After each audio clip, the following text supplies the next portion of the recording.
Hello everyone and welcome to the text book super coaching platform. आप सभी का text book super coaching platform पे स्वागत है।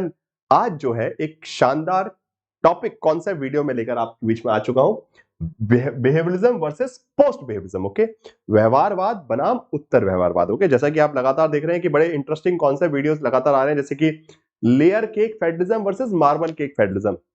अभी कुछ दिनों पहले आपको एक वीडियो मिला था जिसमें हमने layer cake versus marble cake federalism को का अंतर देखा। फिर हमने एक वीडियो आपको मिला होगा positivism versus post positivism. Okay, प्रत्यक्षवाद बनाम उत्तर प्रत्यक्षवाद। और अब आ गया है व्यवहारवाद बनाम उत्तर व्यवहारवाद। तो ये सारे वीडियोस जो है देखते रहिए, because these concepts are going to be very crucial for your examination. Okay, exam में बहुत इंपॉर्टेंट रहेंगे, तो इनको किसी भी हाल में ये मिस नहीं होने चाहिए। हर वीडियो को पूरा पूरा अच्छे से कवर कीजिएगा, ठीक है ना।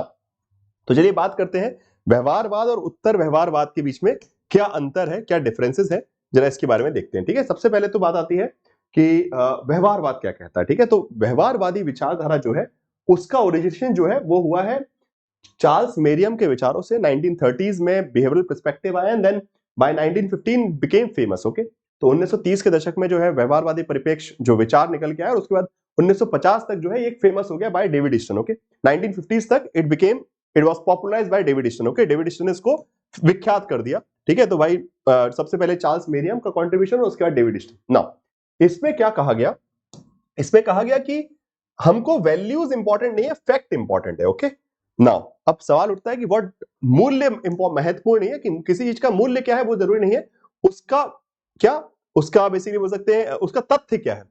तथ्य परक अध्ययन मतलब बोल सकते हैं fact based study. Okay, study should be fact based, practice based, science based, not on the basis of value. Okay, मतलब जो अध्ययन है, so this behavioural revolution in the stream of political science, और not just in political science, everywhere. Okay, जहां जहां व्यवहारवाद घुसा उसमें सब जगह, भले वो सोशियोलॉजी हो, पॉलिटिकल साइंस हो, हिस्ट्री हो, पब्लिक एडमिनिस्ट्रेशन हो, हर क्षेत्र में जहां जहां जितने भी सब्जेक्ट है सब जगह एक क्रांति लेकर आया ये कि अध्ययन का तरीका बदला जाए।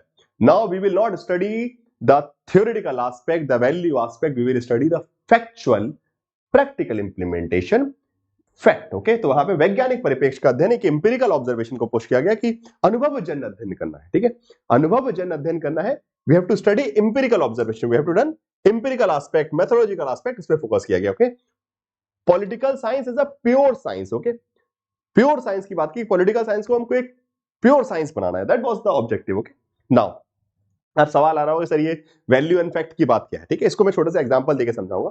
लेट्स अज्यूम कि democracy is a concept. Okay, उसका मूल्य क्या है, लोकतंत्र का मूल्य क्या है, रूल बाय पीपल, जनता का शासन, सिंपल। ठीक, नाउ अब इसी को अगर हम बोले कि ये तो हो गया लोकतंत्र का ये मूल्य हो गया, ठीक है, but is it really work as a rule by people, क्या सही में लोकतंत्र वैसे काम करता? फॉर एग्जांपल मैं इंडियन डेमोक्रेसी की बात करूं। ओके, लेट्स अज्यूम कि we are talking about Indian democracy, so it can be really understand Indian democracy by this value और लेट्स से कॉन्स्टिट्यूशनल प्रिंसिपल। क्या हम भारत के लोकतंत्र को सिर्फ भारत के संविधान के नियम या फिर कुछ कानूनों से समझ सकते हैं? नहीं, the real Indian democracy can be studied by studying the electoral behaviour, that's what behaviouralism says. व्यवहारवाद बोलते हैं कि सही में अगर आपको पढ़ना है तो आप तथ्य से का अध्ययन कीजिए कि हाउ वोटिंग बिहेवियर वर्क्स। ठीक है, हाउ पीपल आर वोटिंग।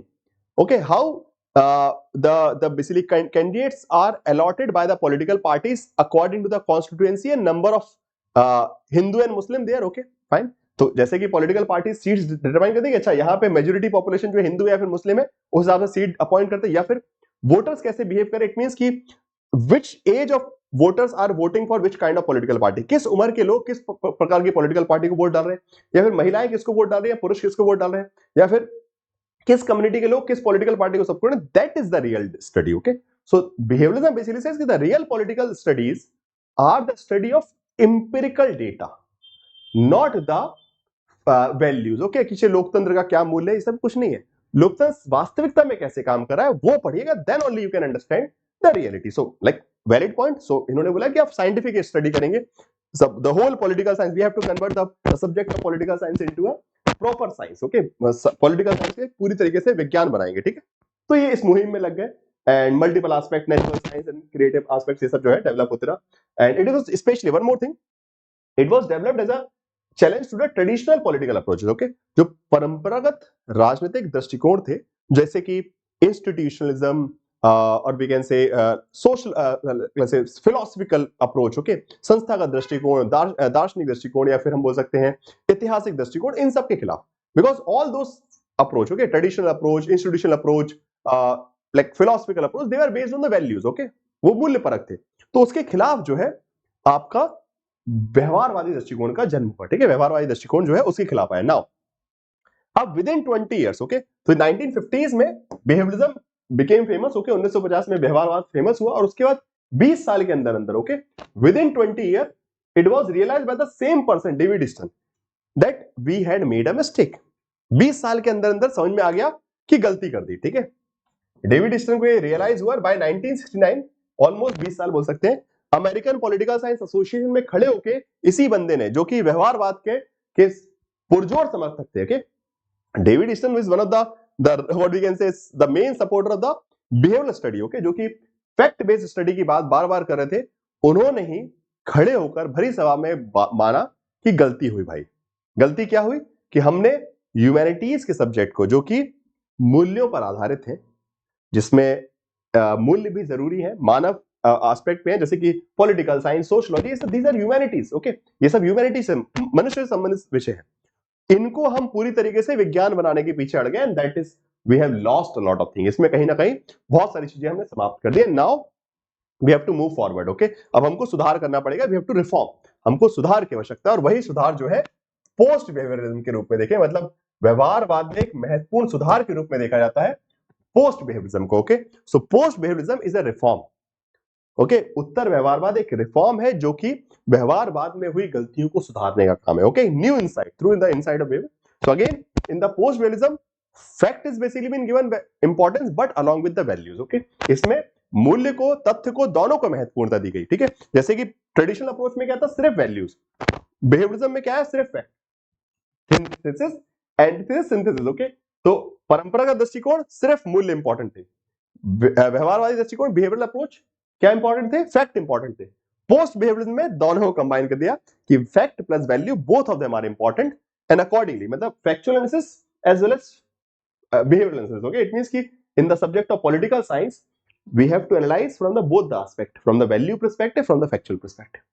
अगर हम लोकतांत्रिक अध्ययन कर रहे हैं तो लोकतंत्र के मूल्य भी पढ़ने पड़ेंगे, और लोकतंत्र की वास्तविक जो अवस्था है उसको भी देखना पड़ेगा, and then you can came up to the conclusion of the your studies, okay. आपका अध्ययन जो है तब जो है क्वालिटेटिव हो पाएगा, ठीक है। So claim that intellectuals has a positive role to play in the society, जो विचारधारा, मतलब यहाँ पे बोला कि थॉट क्या है इंपॉर्टेंट है, इन्होंने क्या बोला कि विचारक क्या कह रहा है उससे क्या मतलब है, हमको तो वास्तविकता में देखना है, ठीक है। इन्होंने बोला कि नहीं, विचारक जो कह रहा है उसका भी बहुत बड़ा असर होता है। इट मींस कि thought also, ideas, consciousness of the people also impact the system. लोगों का विचार, लोगों की मान्यताएं, लोगों की समझ, वो भी जो है उसी प्रकार से व्यवस्था को असर डालती है, ठीक है। तो सिर्फ फैक्चुअल एनालिसिस इनफ नहीं है, थॉट भी उतना ही इंपॉर्टेंट है।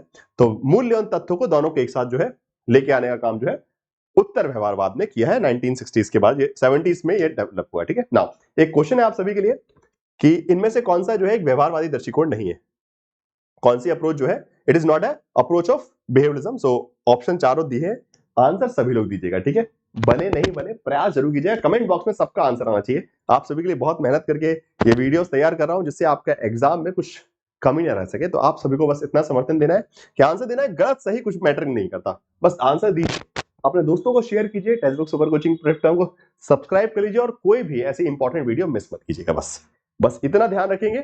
नेट जीआरएफ जो है जून 2024 में पक्का है आप सभी का, ठीक है। बहुत शिद्दत से हम लोग लगातार लगे हैं, अच्छी अच्छी वीडियोस आ रही हैं, अच्छे अच्छे इंपॉर्टेंट कॉन्सेप्ट पढ़ रहे हैं, और जून तक अपने आप को इतना परिपक्व कर लेंगे कि कुछ भी हो जाए एग्जाम में जीआरएफ हमारा होके रहे, ठीक है।